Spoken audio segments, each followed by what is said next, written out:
வணக்கம் நண்பர்களே! மாயாச்சேனு சீரியல் செம பரபரப்பா போயிட்டு இருக்குன்னே சொல்லலாங்க. ஒரு அதிரடியான கதைக்களத்தில பார்த்தோன்னா, நம்ம ஜானகி அம்மாவுக்கு காலுல புவனேஸ்வரி விழுந்து மன்னிப்பு கேட்கணும் அப்படின்னு வந்து அந்த இடத்துல நம்ம ரகுராம் வந்து தீர்ப்பு சொல்றாங்க.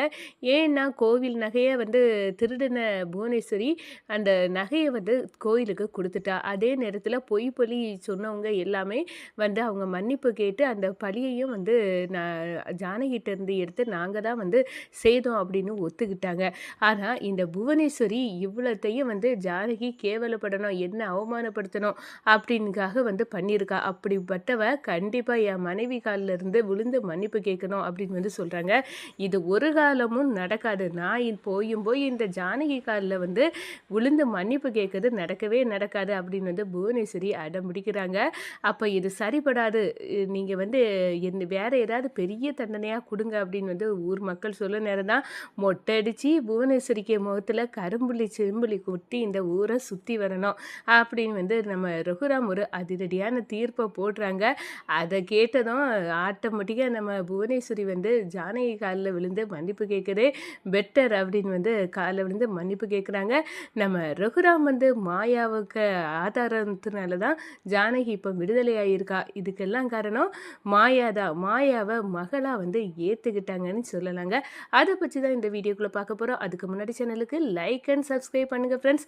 பக்கத்தில் இருக்க பெல் ஐக்கானையும் கிளிக் பண்ணுங்கள். அப்போ தான் நான் போடுற ஒவ்வொரு வீடியோவும் நோட்டிஃபிகேஷனாக உங்களுக்கு கிடைக்கும். வாங்க ஃப்ரெண்ட்ஸ், வீடியோக்குள்ளே போகலாம். ஃபஸ்ட்டு எடுத்த உடனே பார்த்தோன்னா சும்மா அதிரடியான பரபரப்பு கட்டம் தாங்க. நம்ம பஞ்சாயத்தில் வந்து பொய் சாட்சி சொன்னவங்க எல்லாமே நம்ம ஜானகி அம்மா கடவுளுக்கு சமம் அப்படிப்பட்ட ஒரு நல்லவங்களுக்கு வந்து பழிய தூக்கி போடுறது சொன்னது இந்த புவனேஸ்வரி தான். இந்த புவனேஸ்வரி தான் இதுக்கு காரணம். நாங்கள் பணத்துக்கு ஆசைப்பட்டு நாங்கள் இதை பண்ணிட்டோம் அப்படின்னு வந்து எல்லாருமே வந்து பொய் சாட்சி சொன்னவங்க ஒத்துக்கிட்டாங்க. நம்ம சிவாவுக்கு அதிரடியான திருப்பம் மாதிரி இருக்குது. நல்ல வேளை நம்ம தவறான தீர்ப்பை வந்து வழங்கலை. அதுக்கு முன்னாடியே வந்து நம்ம அண்ணன் தயவால் எல்லா உண்மையும் வந்து வெளிப்பட்டுட்டு, ஆனால் இதே வந்து ஆதாரமாக எடுத்து தீர்ப்பு சொல்ல முடியாது. அதுக்கு வேற ஆதாரம் தேவை அப்படின்னு வந்து அந்த இடத்துல சொல்கிறாங்க. ஏன்னா புவனேஸ்வரியை வந்து சொல்கிறா, நான் வந்து பொய் நேற்று சாட்சி சொன்னாங்க, இன்னைக்கு மாற்றி சொன்னாங்க, இதை தீர்ப்பாக வைக்க முடியாது அப்படின்னு வந்து புவனேஸ்வரியும் சொன்னனால வேற ஆதாரத்தை கேட்காங்க. அந்த நேரத்தில் தான் டான்னி நம்ம மாயாவும் சீனுவை கொண்டு வந்து கைரேகையில் பெரியம்மா கைரேகை இல்லை, அதில் இருக்குது அந்த சேட்டோட தான், அந்த திருடனோட தான் அப்படின்னு வந்து அந்த இடத்துல நிரூபிக்கிறாங்க. இதை பார்த்த உடனே பஞ்சாயத்தே அரண்டு போகுது. உடனே புவனேஸ்வரி அப்படி இப்படின்னு உருட்டுறாங்க. இந்த உருட்டலுக்கெல்லாம் நாங்கள் பயப்பட மாட்டோம், உன்னையும் பற்றி தெரியும், ஜானகி அம்மாவும் பற்றி தெரியும், நீ முதல்ல இருந்தே ரகுராம் குடும்பத்தை பழி வாங்கிட்டு தானே இருக்கு, அதெல்லாம் எங்களுக்கு தெரியாதுன்னு நினச்சியா அப்படின்னு வந்து அந்த இடத்துல வெளுத்து எடுத்துறாங்க ஊர் மக்கள். ஊர் மக்கள் நம்ம புவனேஸ்வரிக்கு முகத்தில் கரிய பூசிட்டாங்கன்னே சொல்லலாம். அதோட பார்த்தோன்னா தீர்ப்பு வந்து இப்போ எங்கள் அண்ணன் தான் சொல்லணும் அப்படின்னு வந்து நம்ம சிவா வந்து தோளில் கிடக்க துண்டை தூக்கி நேராக ரகுராம் மேலே வந்து போட்டுறாங்க.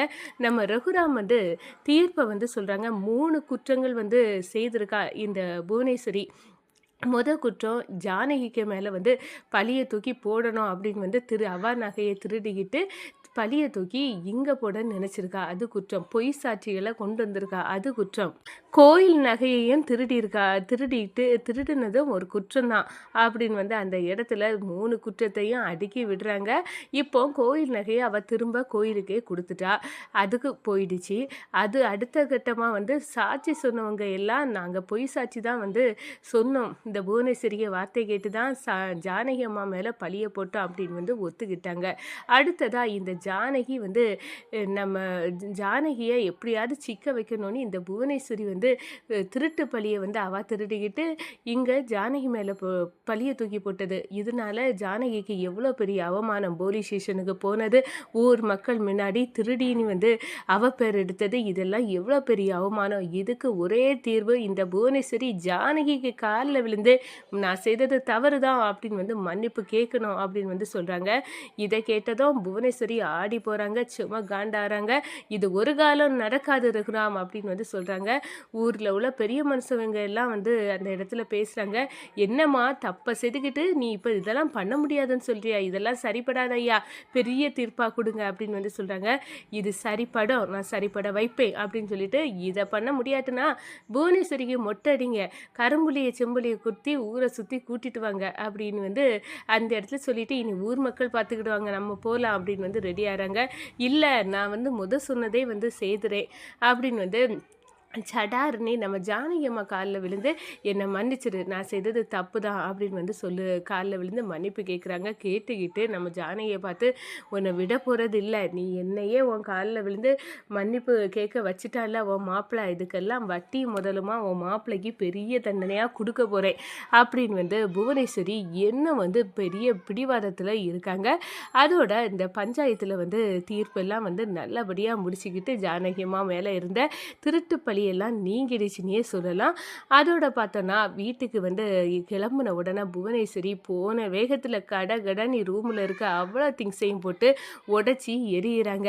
அவங்க அண்ணன்ட்ட சொல்றாங்க, "இந்த பாரு உன் தங்கச்சி நீ வருவியல்ல, உன் தங்கச்சிய ஊர்ல பஞ்சாயத்துல அந்த ரகுராம் வந்து எவ்வளோ அவமானப்படுத்திட்டான். இனி என்னால வெளிய போக முடியுமா? அவ்வளோ தூரம் அவமானம்" அப்படின்னு வந்து, "நீ சும்மா இருண்ணே, நீ தங்கச்சி நீ என்ட்ட சொல்லாத" அப்படின்னு சொல்லிட்டு ஓடி போய் வந்து கதவ சாத்திக்கிட்டு இருக்காங்க. நம்ம பசுபதி வெளியே இருந்து கத்துறாங்க, "ஏ புவனா, நீ தப்பான முடிவை எடுத்துறாத. நான் தப்பான முடிவை எதுக்கு எடுக்க போறேன்? நான் பழி வாங்கணும்னு நினைச்ச அந்த ரகுராம் வந்து இப்படி இருக்க நேரம், நான் அவனை பழி வாங்காம இந்த உலகத்தை விட்டு நான் போக மாட்டேன்.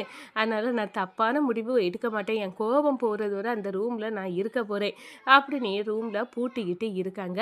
இந்த சைடு பார்த்தோம்னா, நம்ம ஜானகி அம்மாவை வந்து வெளியே ஆதாரத்தோடு கொண்டு வந்தது இந்த மாயா தான். நம்மளுக்கு ஆதாரம் மட்டும் வந்து நம்ம திருடனுங்கெல்லாம் நாங்க தான் திருடுனோம், பொய் பழி போட்டோம் அப்படின்னு எல்லாம் சொல்ல வச்சதெல்லாம் ஒரு தீர்ப்பாகாது.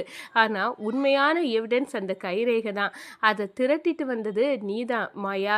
நீதான் என் ஜானகியை வெளியே கொண்டு வந்திருக்க முக்கிய ஆதாரம்னு நான் நினைக்கிறேன் அப்படின்னு வந்து நம்ம மாயாவை வந்து மகளா வந்து கெட்டி பிடிச்சிக்கிட்டாங்க நம்ம ரகுராம். இதை பார்க்குறாங்க பத்மாவும் பார்வதியும். நம்ம வந்து மாயாவை இந்த வீட்டை விட்டு துரத்தணும் அப்படின்னு வந்து நம்ம கச்சை கட்டிட்டு இருந்தோம். அதுக்கு வந்து அண்ணனும் மாயாவை வெறுத்தாவ. ஆனா இப்போ மாயாவுக்கு அண்ணனே வந்து ஆதரவா பேசுறாரு. நம்ம சார்பா இப்படி இருந்தா எப்படி வந்து சீனுவுக்கு கல்யாணம் பண்ணி வைக்க முடியும்? இவளை என்னென்னமோ பண்ணி இந்த வீட்டை விட்டு துரத்துறதுக்கு அண்ணன் மனசுல இருந்து இவளை மேல பெரிய பழிய போட்டு அண்ணன் மனசுலயும் இடம் இல்லாம வச்சிருந்தோம். ஆனா இப்போ அண்ணியோ இவ காப்பாத்துனா அப்படின்னு ஒரு காரணத்துக்காக அன்னை வந்து அப்படியே மாயாவுக்கு சைடு வந்து சாஞ்சிட்டாவ. இனி நம்ம சைடு தான் வீக்கு அப்படின்னு வந்து பத்மாவும் பார்வதியும் அரண்டு போய் பார்த்துட்டு இருக்காங்க. அதே நேரம் நம்ம ரகுராம் வந்து சொல்லுறாங்க, "இந்த வீட்டுக்காக நீ எவ்வளவோ நன்மை செய்திருக்க மாயா, அதெல்லாம் வந்து சொல்ல முடியாது. இப்போ உன் பெரியம்மாவுக்கு ஒரு விஷயம்னு தெரிஞ்ச உடனே வந்து நீ அதை கலகத்தை எப்படி வந்து துடைக்கணும் அப்படின்னு வந்து தெரிஞ்சு அதுக்குள்ள ப்ரொசீஜரை முறைப்படி வந்து நீ ஃபாலோ பண்ணி வந்து செய்திருக்க. இது எவ்வளோ பெரிய விஷயம், இது புத்திசாலித்தனமான விஷயம், உன்னை பாராட்டியே ஆகணும்" அப்படின்னு வந்து நம்ம மாயாவை ரகுராம் வந்து பாராட்டுறாங்க.